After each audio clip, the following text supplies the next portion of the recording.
I can't tell you how many medical offices I've been in when I was reporting that have the greatest video opportunities for TV. Doctors, dentists, chiropractors, MDs, you name it. You guys have some of the coolest equipment out there, stuff that looks great visually on TV, but whether you're a doctor or in any other profession, it really doesn't matter. Think about TV as a visual medium and be thinking constantly about how you can show things visually for segments that air on location, like here on the set. There's plenty of small things you could bring to the set when it's an in-studio interview.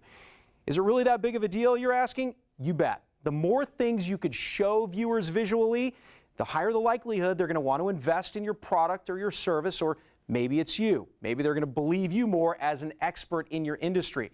My experience is that many people severely underestimate the value of B-roll, which is video. They don't share it with the reporter, and as a result, they waste a golden opportunity. Do yourself a favor, be thinking about the video, the B-roll that can help tell your story.